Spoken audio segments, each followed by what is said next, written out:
Hello, beautiful moms and entrepreneurs. This is a place where we come together to learn, grow, and inspire. So sit back, relax, and let's get started. Hello, Unbreakable Mompreneurs. My name is Sharice Walker, and today I'm here with Lisa Small. Before we talk about things, we're at the end of the beginning of the year, and it's all about what do we want to accomplish this year and how are we going to do that. And so Lisa is going to be on today talking about habitual growth and what we can do. So why don't you introduce yourself, Lisa? Oh, thank you, Sharice. Yes, I'm Lisa Small. I'm one of the co-founders of Habitual Growth, and we are dedicated to helping deliver people's best versions of themselves, whatever that looks like. So setting goals, building habits, establishing consistent momentum to live lives of intention, whatever that looks like for each individual. So I was listening, I don't even know what it was, but I was listening to something and they talked about how more and more people are not even setting goals anymore. Why do you think that is? I think it's a combination of a couple things. I think one, there's everywhere you go, you're supposed to set some sort of goal. You're supposed to have personal goals and couple goals and goals in the business if you work for a company. And so I think people just get burned out because it feels like there's too many things to set goals around versus where do I personally want to spend my time and energy is kind of how I think about setting goals. And then I think the flip side is just the pace of life. I mean, we continue to move faster and faster and faster, and slowing down to think about actually setting goals and mapping out how to get there, I think sometimes just gets brushed to the wayside because we're trying to keep up with the pace of life. How did you decide to get into this? Not on purpose. Mhm. Um, no, we, as I mentioned, co-founded this company with my brother, and we both have been very invested in the personal development space for a long time and worked on setting goals and intentionally designing our days so that we were moving forward towards whatever it was that we're currently working on. And about 5 years ago, our father was diagnosed suddenly out of the blue with stage 4 cancer and survived about 10 months. And going through that and watching him pass away, and then the way he was honored in his memorial service by the people in the community, because he was a leader, he was very much a servant leader, giving back and helping and trying to create that positive ripple effect. We felt like it was a good intersection of how we could create his legacy and continue to do work on his behalf without him being there, and also inspire people to take control of their own lives and to do the same for their own ripple effect in their communities. I love that. And something I had a coach, and a big thing that we talked about is becoming a community market leader. Like if you want to make an impact and then serve, not sell. Yeah.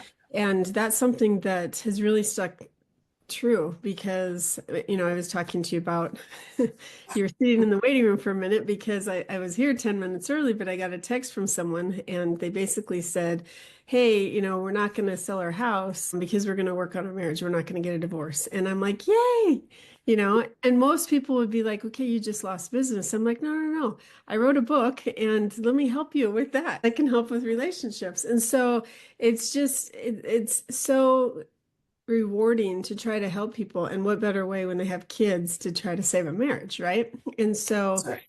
that's something where normally people would be like, what? You're not trying to talk me out of it, or you're trying to encourage it? I'm like, heck to the no. I've been through that, right? And so with goals, it's the same type of thing. When people hear the word goals, sometimes they're like, oh, okay, great. But those are very rare, right?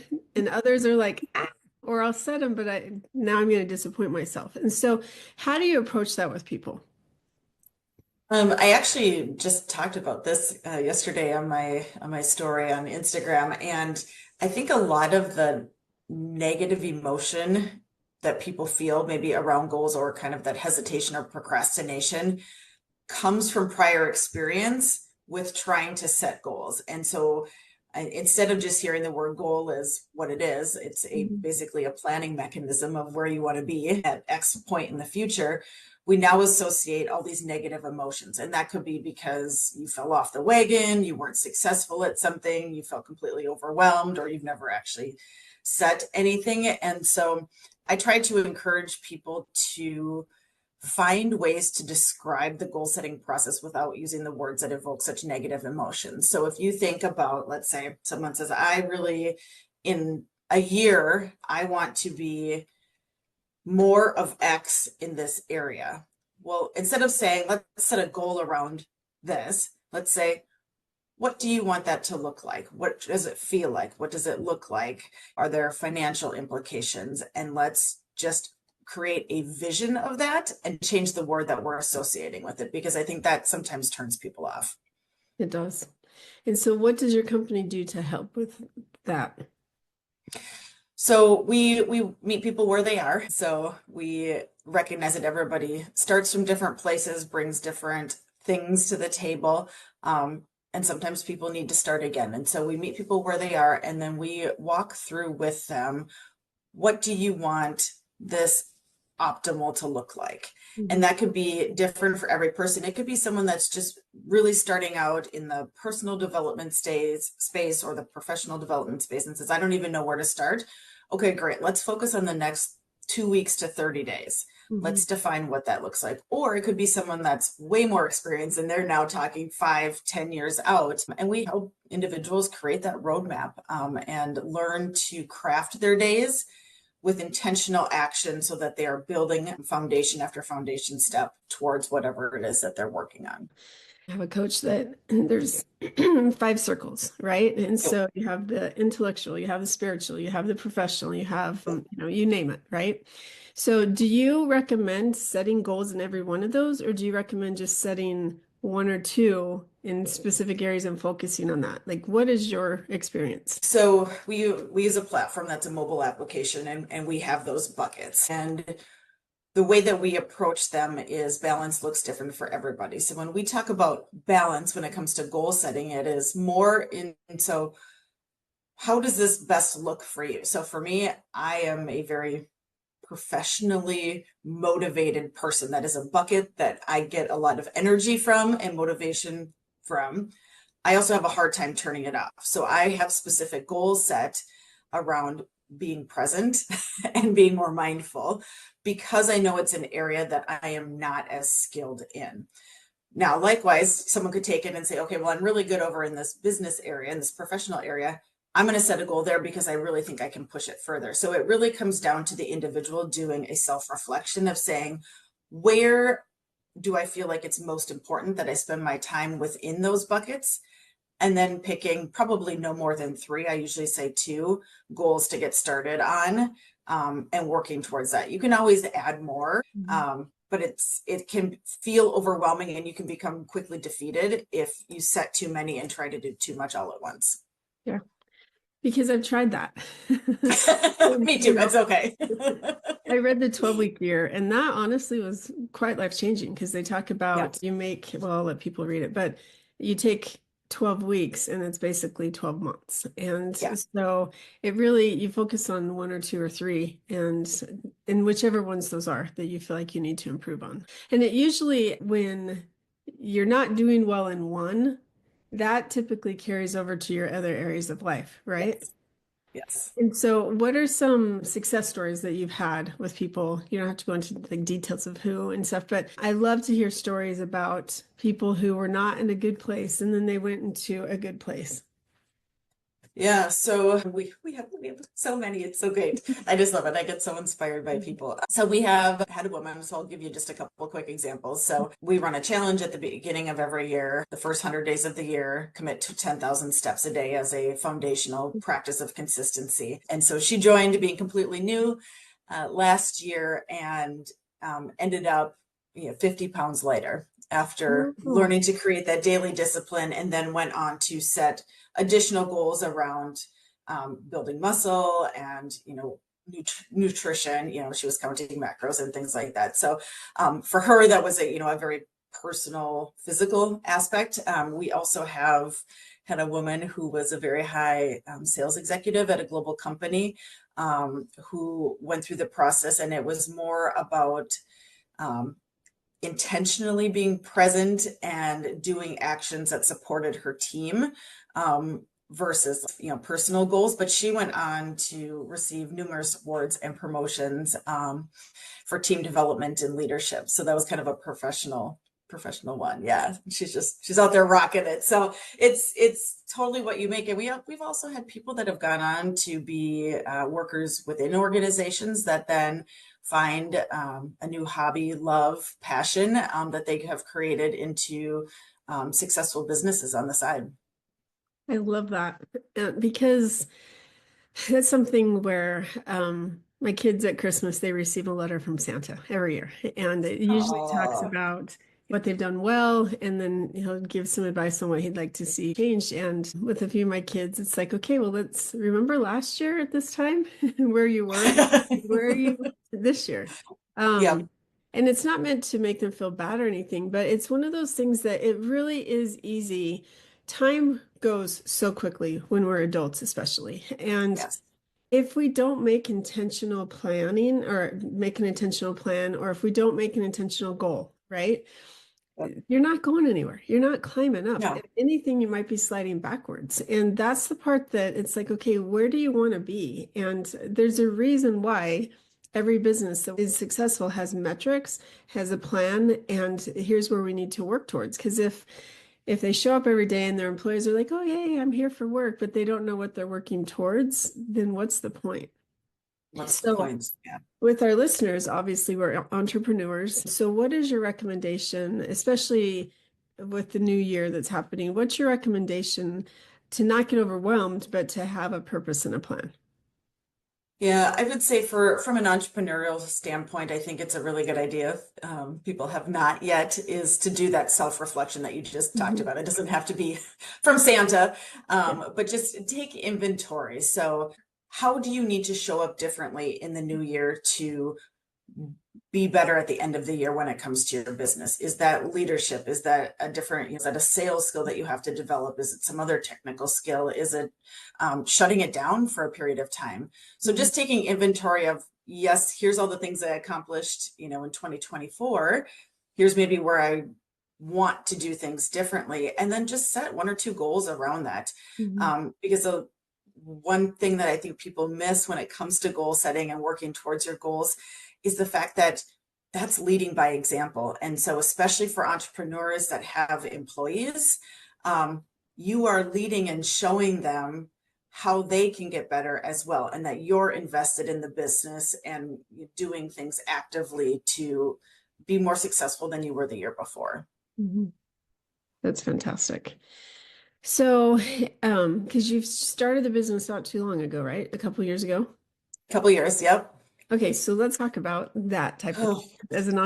entrepreneur. What is some advice that you would give people who are starting out now that you've had it going for a couple years that you wish you would have known or you could have done differently had you known? Oh, I think it, and I don't know if it's maybe do something differently. For me, it's the you're gonna hit the doldrums phase where it feels like nothing is working out and it's going to be longer than you want it to Mhm. be, and to keep going. And I know that's a common theme. I hear it across the internet too, but it's really true. And we felt it probably most heavily this year. I mean, the earlier years we were much more in the development phase, building our platform, getting that fine-tuned, rolling it out. And now is this fast scaling phase where we've got all these things in the air, Mhm. trying to figure out how to best bring on people to support, whether that's contractors or employees, how to get the messaging out there in social media. And we just hit this phase where it was like nothing seemed to be Mhm. Mhm. turning. And now we hit the stage, and it picked back up. But I think that took me by surprise, actually. Was okay, I know it's an up and a down journey. I've heard that over and over. But man, when you're in it, it's really hard to Mhm. dig deep and find the motivation to keep moving forward. I think that 2024, I've talked with a lot of business owners, and it was hard for everybody. Yeah. I feel like things picked up, at least even in my businesses, the last quarter of the year. Yeah. But the first part, I don't know what was happening. It was just so much It was uncertainty. brutal. Yeah, and a lot of people kind of closed their pocketbooks and said, "Okay, I got to put the brakes on some stuff and figure Yeah. things out." And so that's a fantastic piece of advice because the doldrums, I like that word. And you start to like, is this really what I want to do? You have that soul searching.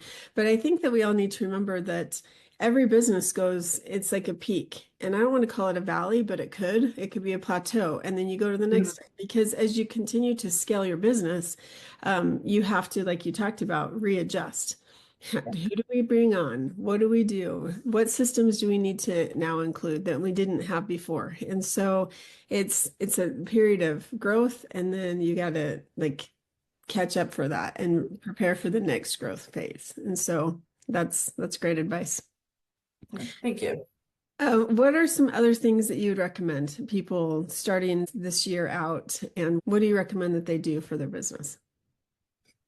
Um, the other thing that I really think is important for people to reflect on and sometimes set goals around or be mindful of is, are the people that are engaged with your business still the right people? Because I love that you just talked about, you grow, you grow, you grow, then you hit a plateau potentially. And sometimes I'm guilty of it too, when you have a business and you have people that have been involved for a period of time, you grow attached to them Yeah, and you're invested in them, and hitting a spot of honesty with yourself as the business owner to say, are these still the right people that right. I can take to the next level, that I should take to the next level? And really understanding to a very granular level what skills and opportunities are needed over the next year to effectively grow your business to that next plateau potentially.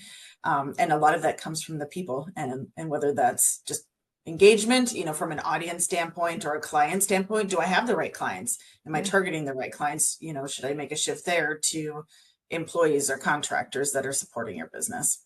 Yeah, that is so true. I have a client right now that they for so long they call themselves brokers. They're not licensed, but Okay. they I call them more of a connector, right? So you have an investor that comes in, they need money to buy this house and flip it. And so they connect with these people and they get them hooked up.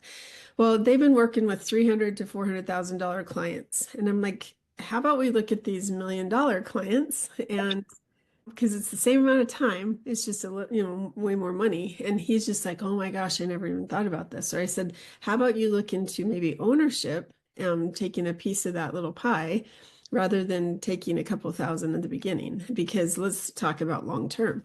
And so it's very interesting because they've been tunnel vision. Sometimes they don't know what to do. And I think someone like you can come out and say, okay, let's let's look at a bigger picture here. And so for years they've been doing that. He's like, I cannot believe it. I've been wasting my time and $600 for this much time. And I'm just, yeah, let's Yeah. expand. I want you to think about, this is a totally off the cuff question All for you. right.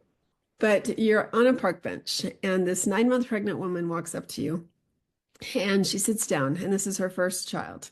And you've seen the gamut of where your children are from where you started as a mom. What is one piece of advice you would give her as a mom? Oh, I think the biggest piece of advice that I would give is be honest when you're not perfect. It's something that is I found as a mom. My oldest is 20. My son is 10 now, and I have a middle in there. That was really hard for me to swallow. As a mom, I think we want to make everything better and do everything right and never be wrong, but we are, and being able to verbalize that to your children carries such powerful weight when it comes to teaching them how to grow into adults and own their mistakes and talk about them in a way that doesn't make them feel bad about themselves, but offers them opportunity to do things differently the next time. That is such good advice. And I always say that parenting adult children is the hardest thing ever because you know the path they're going down and you don't want, Yep. you're like, don't do that. And yet they need to. I mean, some Yeah. people, they learn the hard way. That's just, they like to take the hardest path possible. And others are like, they're perfect. They do everything the way they should. But that's their journey. And that's what I finally had to realize is I love you. I don't want to watch this, but I'm not going to lecture anymore because you're like my twins are 25 now, and it's like they're adults. And so you get to live your life, Charlie Brown, and I'll be here That's to right. bad. But they know right from wrong. You've taught them. And so that's something where you have to understand and believe in yourself as a parent that what you've done the best that you can with what you've had and what you've been given. And so let them go forward and be there when they need you. That's And right. Yeah. so that's a great Lovely. Well, if our listeners want to find you, how do they get a hold of you? The social media platform that we're most active on is Instagram, and that's at Habitual Growth 1. Habitualgrowth.com is our website. And anyone can find me, Lisa Small, on Instagram as well, and on LinkedIn.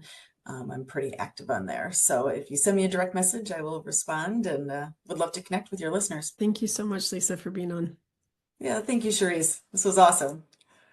And moms, take some baby steps and just choose one or two things that you want to focus on this year and achieve it and go after it with confidence.